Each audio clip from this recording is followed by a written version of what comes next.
Bem-vindo ao programa Hora do Estudo Bíblico, com o doutor e professor Lehmann Strauss. Este estudo é o resultado do tempo pessoal com o Senhor, da experiência de ministério pastoral e das conferências bíblicas do Dr. Lehmann Strauss, que nos instrui e encoraja com o ensino da Palavra de Deus. Agora com você, Hora do Estudo Bíblico, na apresentação de Aurélio Campos. Antes de começarmos o nosso estudo, vamos buscar a Deus em oração. Obrigado, Pai querido, pelo privilégio de chegar diante de Ti e pelo privilégio de ter mais um dia de vida, Pai. Reconhecemos o valor e a importância da vida, Senhor. Alguns de nós não têm muito mais tempo neste mundo e queremos fazer cada dia valer a pena para a Tua glória e louvor. Ó Deus, nos ajude a não sermos egoístas e dar mais tempo para Ti, Pai. Mais das nossas forças e mais dos nossos bens para honrar-Te e glorificar-Te. Senhor, abençoe a cada ouvinte e que a Tua palavra possa encorajar, trazer conforto e salvação para muitos. Oramos em nome do Senhor Jesus. Amém. Muito bem. Gênesis capítulo 8. Estamos estudando a primeira ação de Noé ao sair da arca. Lemos que Noé construiu um altar ao Senhor e ofereceu no altar todo o animal limpo e toda a ave limpa. Uma grande oferta a Deus. Observe que o versículo 21 diz que ele ofereceu um holocausto e não uma oferta pelo pecado. A oferta pelo pecado seria depois. Esta oferta era para Deus. Veja, esta oferta vinha de um coração agradecido, expressando gratidão pela salvação. Uma salvação completa, gratuita e que é para sempre. Ao longo deste ensinamento sobre Noé, sobre a arca e os sacrifícios, temos um quadro, um tipo de o nosso Senhor Jesus Cristo. Portanto, a oferta que Noé trouxe, o holocausto, não era uma oferta pelo pecado, mas era uma oferta de louvor, uma oferta de ação de graças, uma expressão de gratidão. Noé, quando saiu da arca, estava em uma posição única. Noé agora passa a ser a cabeça da raça humana. Noé ocupa o mesmo lugar que Adão ocupou no princípio. A dispensação de Adão encerrou-se tragicamente. Adão pecou e, como resultado dessa queda, a maldade, a corrupção e a violência tomaram conta da terra. E Deus teve que julgar a terra. E isso terminou com a primeira dispensação de Adão. Então Noé tem um novo começo e permanece na mesma posição que Adão tinha no início. Todo mundo diz que somos relacionados com Adão, mas deixe-me dizer que somos mais relacionados com Noé. Noé, em certo sentido, é o pai de todos os que vivem hoje. Adão morreu, toda a humanidade morreu, exceto Noé, sua esposa, seus filhos e esposas. E através deles a raça humana se multiplicou. E é um novo começo, e graças a Deus por esse novo começo. E edificou Noé um altar ao Senhor, e tomou de todo animal limpo, de toda ave limpa, e ofereceu holocausto sobre o altar. No nosso último programa paramos no versículo 21, onde lemos: E o Senhor sentiu o suave cheiro, e o Senhor disse em seu coração: Não tornarei mais a amaldiçoar a terra por causa do homem, porque a imaginação do coração do homem é má desde a sua meninice. Nem tornarei mais a ferir todo vivente, como fiz. Enquanto a terra durar, sementeira e cega, e frio e calor, e verão e inverno, e dia e noite não cessarão. Aqui temos uma bela imagem do que eu chamo o cheiro suave. A Bíblia diz assim, ou o aroma suave. E o Senhor sentiu o cheiro suave. Agora, por que o Senhor sentiu um cheiro suave? Em outras palavras, isso agradou a Deus. O que Noé fez lhe agradou. E por que lhe agradou? Bem, para isso temos que voltar na história. Você deve lembrar que quando Caim e Abel, os filhos de Adão, foram adorar a Deus, Abel trouxe o primogênito do seu rebanho. Ele trouxe um animal limpo, cujo sangue havia sido derramado e oferecido a Deus como um sacrifício. Caim trouxe os frutos da terra. O fruto da terra que havia sido amaldiçoado por Deus, os esforços das suas próprias mãos. E lemos que Deus olhou com favor para Abel e sua oferta, mas não olhou com favor para Caim e sua oferta. Noé oferece algo para Deus que o agrada. Do que se trata? Um animal sacrificado, um cordeiro. Cristo é o Cordeiro de Deus. O que quero dizer é que há virtude na morte de Cristo. Em outras palavras, para Deus essa morte sacrificial era um aroma suave, algo que lhe agradava. Isaías, capítulo 53, versículo 10 diz: Ao Senhor agradou moê-lo. Quando Cristo foi oferecido, quando o Cordeiro deu a sua vida na cruz, houve uma fragrância que atingiu os céus. Veja, a cruz foi levantada e nuvens de aroma agradável penetraram os céus até a presença de Deus. Agora eu gostaria de chamar a sua atenção para Efésios capítulo 5. Em Efésios capítulo 5 temos a declaração que afirma o que eu acabei de dizer sobre o aroma agradável a Deus. Vamos ler Efésios 5, verso 1. Sede, pois, imitadores de Deus, como filhos amados, e andai em amor, como também Cristo vos amou, e se entregou a si mesmo por nós em oferta e sacrifício a Deus, em cheiro suave. Vou repetir. Como também Cristo vos amou, e se entregou a si mesmo por nós em oferta e sacrifício a Deus, em cheiro suave. Portanto, quando digo que a oferta de Noé representa um tipo da oferta de Cristo, eu tenho um versículo para me apoiar. Veja, essa morte sacrificial de Cristo agradou ao Pai. Portanto, quando ofereceu a si mesmo esta oferta, subiu como aroma suave, algo que era agradável a Deus. Por quê? Bom, pela mesma razão pela qual Deus ficou satisfeito com o sacrifício de Noé. Deus encontrou uma maneira de julgar o pecado e salvar o pecador. E como Deus faz isso? Ao colocar sobre Cristo o seu e o meu pecado. A morte do Filho de Deus no Calvário foi uma morte substitutiva. Ele estava morrendo no seu lugar e no meu lugar também. Isso agradou a Deus, o próprio pensamento de que Deus poderia salvá-lo e salvar-me através da morte de seu filho, o agradou. Portanto, a oferta foi um cheiro suave. Levítico capítulo 1, versículo 9 diz: O sacerdote tudo isso queimará sobre o altar. Holocausto é a oferta queimada de cheiro suave ao Senhor. Cheiro suave ao Senhor, exatamente isso. Portanto, lemos em Gênesis 8, 21, e o Senhor sentiu o cheiro suave, e o Senhor disse em seu coração: Não tornarei mais a amaldiçoar a terra por causa do homem. Depois temos a promessa no versículo 22, e eu gosto disso, gosto muito. Enquanto a terra durar, sementeira e cega, e frio e calor, e verão e inverno, e dia e noite não cessarão. Às vezes leio explicações, por vezes ridículas, de cientistas sobre as estações do ano, porque temos o calor e o frio, porque existe inverno e verão, dia e noite, porque temos um tempo para semear e outro para colher. Se simplesmente olharmos para a palavra de Deus, amigo, é tão simples. E a mente limitada do homem não pode compreender, é de Deus. Ele é o Criador do universo e o que o sustenta. Enquanto a terra durar, sementeira e cega, e frio e calor, e verão e inverno, e dia e noite, não cessarão. Que testemunho maravilhoso temos aqui.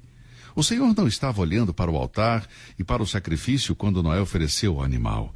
O Senhor estava olhando para o Monte Calvário. Ele estava contemplando a morte de seu Filho, Jesus Cristo, morrendo por nós, pecadores.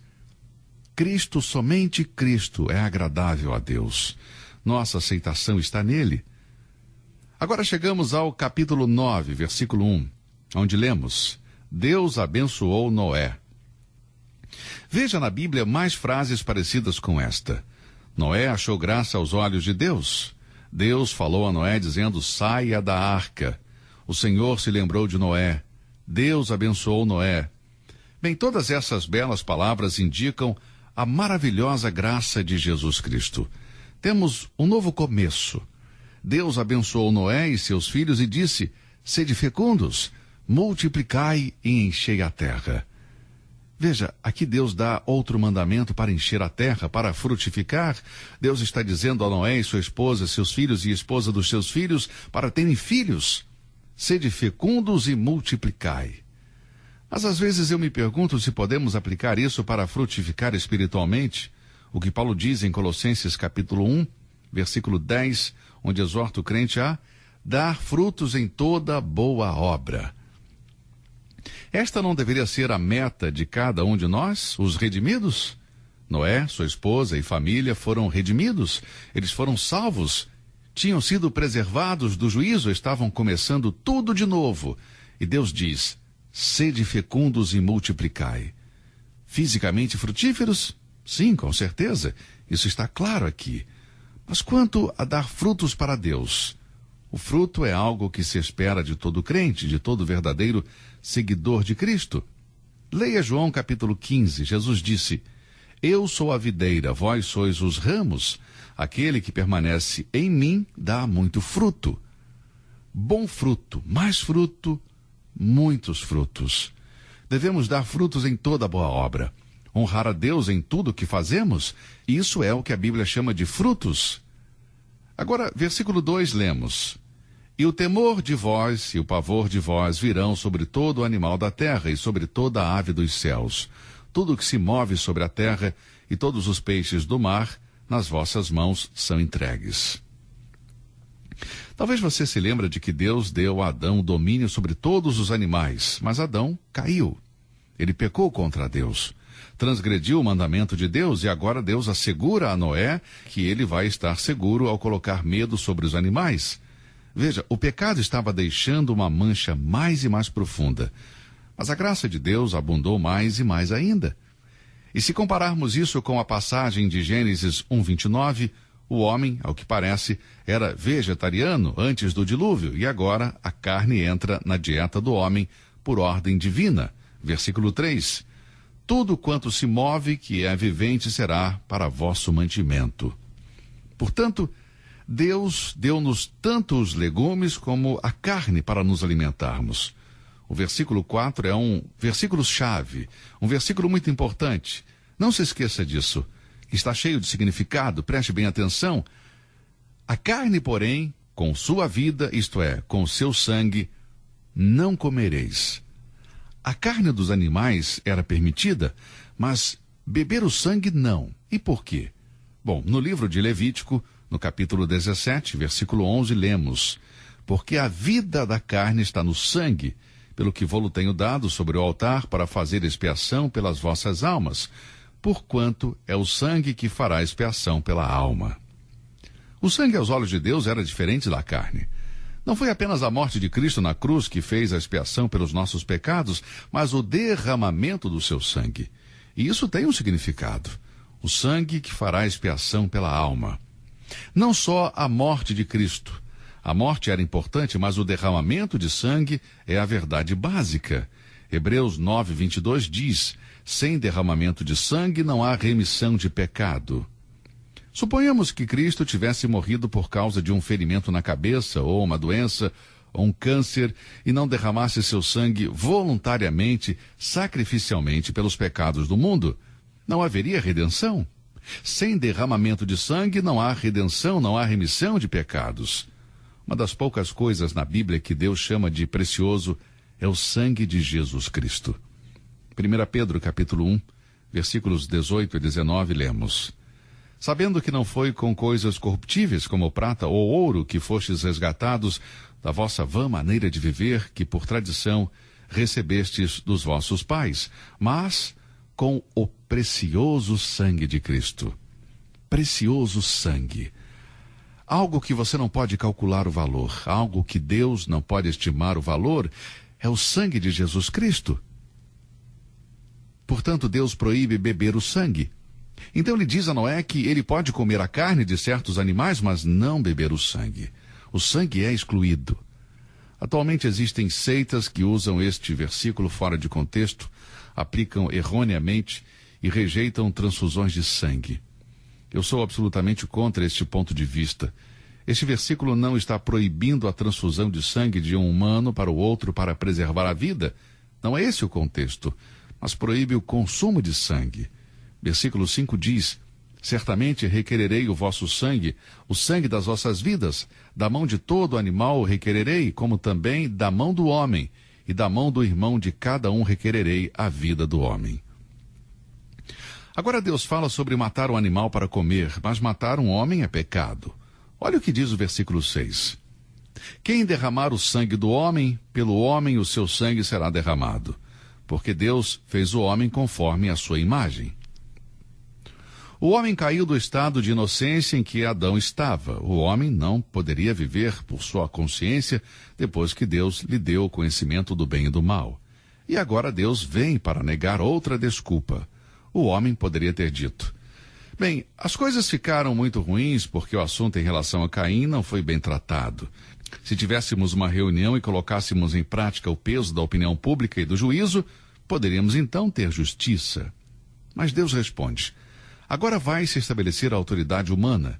Eu dou ao homem o direito da pena de morte. Isso é o que Deus está respondendo ao homem. Aqui temos o começo do governo humano e não terá êxito em justificar o homem, porque tudo que o homem toca se torna contaminado. Quem derramar o sangue do homem, pelo homem terá seu sangue derramado. Isto é, a pena de morte sancionada por Deus. Agora, eu não vou discutir sobre a pena de morte se ela é eficaz na prevenção do crime, mas dizer o que a Bíblia ensina. E quanto mais atenuamos esta mensagem de Gênesis capítulo 9, versículo 6, mais problemas teremos. Creio que devemos seguir os ensinamentos da palavra de Deus. E Deus está simplesmente dizendo que um assassino que comete um assassinato voluntariamente, algo premeditado, é culpado de assassinato e deve morrer pelo seu pecado. Isto é o que a Bíblia ensina claramente aqui. Se alguém derramar o sangue do homem, pelo homem terá seu sangue derramado. Os versículos 7 a 9 dizem: mas vós frutificai, e multiplicai-vos, povoai abundantemente a terra, e multiplicai-vos nela. E falou Deus a Noé e a seus filhos com ele, dizendo: e eu eis que estabeleço a minha aliança convosco, e com a vossa descendência depois de vós. Agora Noé é instruído por Deus. Começou bem, saiu da arca como um homem salvo, nascido de novo. E como? Isso pela graça de Deus. Noé achou graça diante dos olhos do Senhor. Ele começa a sua vida de novo. Ele começa bem, constrói um altar, reconhece a provisão de Deus e sua proteção, louva a Deus por tudo isso e entrega a Deus seu caminho em dependência dele. Tudo isso representa o altar que ele fez. Deus se agradou por Noé ter oferecido um sacrifício. Deus aceitou o sacrifício como um aroma suave. E então Deus faz uma promessa a Noé. A promessa está no versículo 22 do capítulo 8, que sempre haverá tempo de semear e colher, frio e calor, verão e inverno, dia e noite. Esta é a maravilhosa provisão de Deus. E Deus abençoou Noé. Agora que Noé saiu da arca, Deus dá algumas instruções de como deve viver uma pessoa redimida. Primeiro, ele diz: sede fecundos e multiplicai. Nós, os crentes, devemos dar frutos para Deus. Devemos dar frutos em toda boa obra. Não devemos tirar a vida de outra pessoa, não devemos matar ninguém. Se fizermos isso, então, de acordo com Gênesis 9, versículo 6, estamos sujeitos ao juízo de Deus, sujeitos à pena de morte. Agora, eu não estou incluindo coisas que Deus não disse. Deus não inclui a guerra. A guerra é inevitável por causa do pecado. Enquanto o homem estiver na terra, haverá guerras. E com o passar do tempo, as guerras aumentarão. Jesus disse: e ouvireis falar de guerras e rumores de guerras. E muitas vezes, no Antigo Testamento, Deus enviou o seu povo para a guerra contra nações inimigas. Deus aqui está tratando sobre o assassinato de um indivíduo, resultado de um propósito maligno. A pena de morte é claramente ensinada nesta passagem. Agora, que aliança Deus fez com Noé? Bem, vamos começar o nosso próximo estudo falando sobre isso, em Gênesis capítulo 9, versículo 8, no nosso próximo programa. Muito obrigado por sua atenção. Espero que essas mensagens estejam sendo bênção e de grande ajuda para você. Vamos continuar falando sobre a aliança de Deus com Noé no nosso próximo encontro. Que Deus o abençoe e até lá. Você ouviu Hora do Estudo Bíblico com o professor e doutor Leman Strauss, na apresentação de Aurélio Campos. Se você deseja ouvir novamente esta mensagem, visite a nossa página na internet www.bbnradio.org. Fica o convite para você nos acompanhar amanhã, neste mesmo horário, aqui na BBN. Hora do Estudo Bíblico é uma produção da BBN.